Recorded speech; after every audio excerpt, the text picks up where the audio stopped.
What's going on, everyone? Today we're going to be looking at a brand new release, and that is from ExactRail, and it is their Trenton Works 67-foot bulkhead flat car. So this is part of their Platinum line. Take a look at the back of the box. So we're going to go ahead and open this guy up. So right off the back, we do get some bulkhead, laser cut wood bulkhead ends and assembly instructions. We got a two-piece part plastic shell, and we will try and gently take this out of the box. Soft inner plastic liner, and there we go. So this is the unpatched model. We do have the patched model as well. So we'll go ahead and get this on the track and take a closer look at it. First things first, we are going to take a look at the side of the car. I did went and swapped out this TTX patched one for the other one that we unboxed. I just think this one is a little bit nicer. So to start off, this car does have end ladders separately applied, good stirrup steps separately applied, really nice rivet detail on the side of the bulkhead right here. We do have a lifting slot. Down here we do have a pulling slot and a jack pad. We got really nice detail for strapping down loads on the side of the deck. Very finely printed details down here, as well as the reporting marks. You can see some of the safety striping as well over to the right. Moving the car over, we do have some of the load limits and the dimensions of the car as well. And then we'll get down here to the actual patch, and it's done in a nice bright yellow. Kind of show that off. But new TTX logo, and then we do have more of the car information. This car was built in December of 2000. I actually had to take a photo of it and zoom in because it is so small to see. And then down here at the other side of the car, we do have more of the same details with the end ladders and the stirrups and all the other jacking and lifting pads. Taking a look at the trucks, we do have 36-inch metal wheels. We do have painted roller bearing caps on the side, not actually spinning, and then we do have the reporting marks painted on the side of the truck. So they look really nice. Looking over at the end of the car, we do have the reporting marks marked here at the top of the bulkhead, very nicely done. We have a larger separately applied ladder on the left-hand side and a smaller one on the right-hand side. We do have this grab iron between the two, nicely done in metal. We do have a photo etched crossover platform right here, very nicely done. It's very, very fine mesh. We do have a metal scale KD coupler, as well as an airline hose with the end painted silver, very nicely done. And then finally, we do have the coupler cut lever done in a brass wire. Looking at the other side of the car, we do have a lot of the same great detail. One thing I just wanted to quickly point out was the visibility of the brake raking detail. So you can see we have the piston right here, as well as some of the hoses. Very visible from the side of the car and looks very nicely done. Over at the B end of the car, like I said, a lot of the same great detail with the separately applied end ladders and the end cage.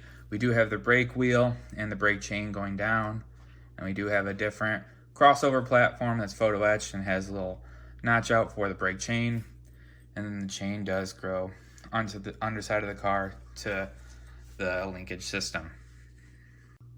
Looking at the top of the car, a lot of great detail on the actual deck as well.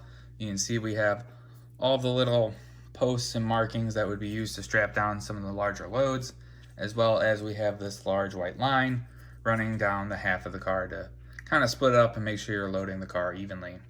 And that runs down the length of the car body. Looking at the bottom of the car, we have a lot of nice detail that you may or may not be able to see. Looking at the draft gear box, we do have a lot of great rivet detail right here. This also provides a really good look at the trucks. You can see kind of the brake shoes right here. I really like that these trucks aren't just come in the plastic black color, but they actually look like they're painted kind of a smoky black or a grimy black. Good look at the wheels. We also have a chance to take a look at the linkage system right here, as well as the air reservoir and its piping to the triple valve. And we do have more of that linkage system with the air piston. More linkage detail, looks really good, very finely done. And then we do have a look at the other truck and the other draft gear box. You can see that chain to the actual brake wheel. All right, so we do have the two cars next to each other. We do have the repainted version in the foreground and the older style in the background. And one of the things you can notice right off the bat is that it's actually two different colors. So you can definitely tell, yeah, that newer one has a nice fresh coat of paint. And this older one does have kind of a more worn yellow look that we had come to expect from older TTX cars. Some other differences I saw was just some lettering on the actual bulkhead end. So we do have the lettering right here where we do not see it on the older style. And overall, just a little bit different in the cars. No actual details are different, but a little bit different on the actual printing.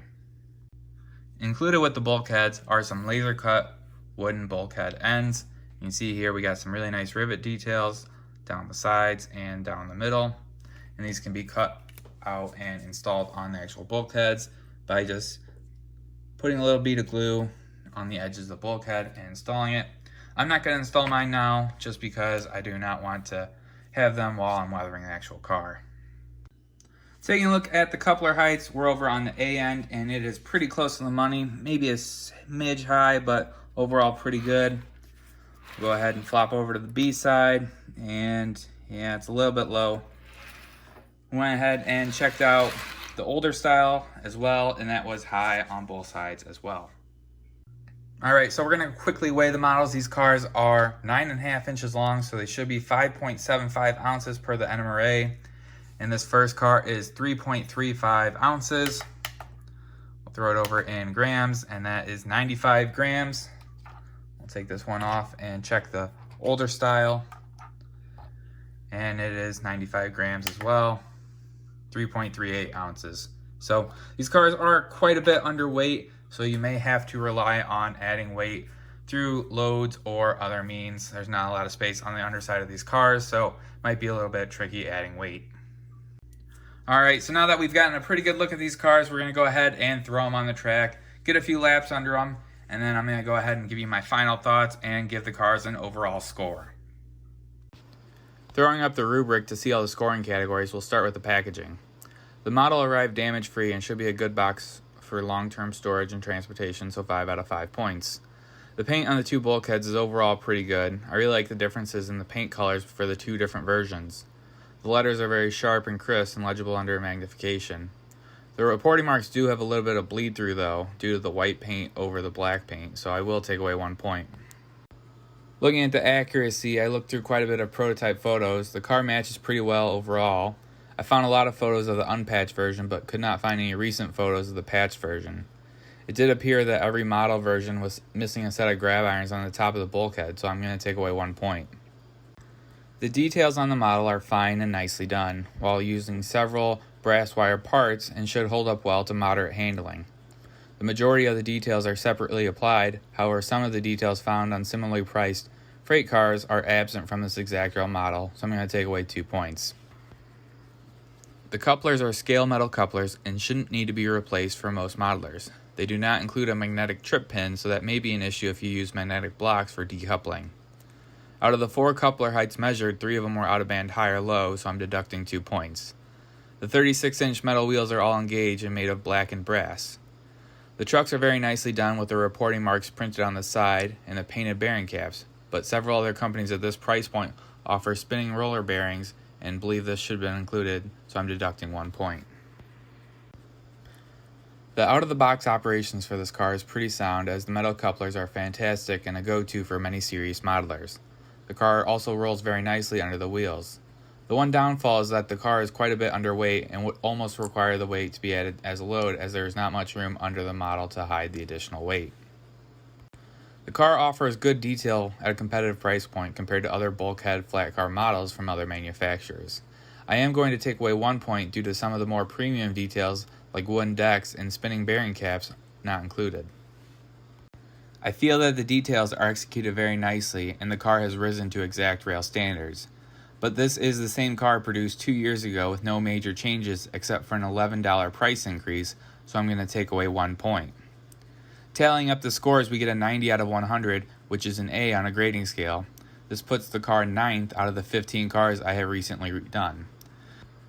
This car from ExactRail is a great example of a modern era bulkhead flat car and would be a great addition to any modern layout. I think with a few small upgrades, this car is a real knockout of the park and could be a great base for some custom loads. That's all I got for you guys right now. Tell me what you think about the car, or if I missed something or could have gone over something better. Let me know in the comment section below, but we'll see you next time. Thanks for watching.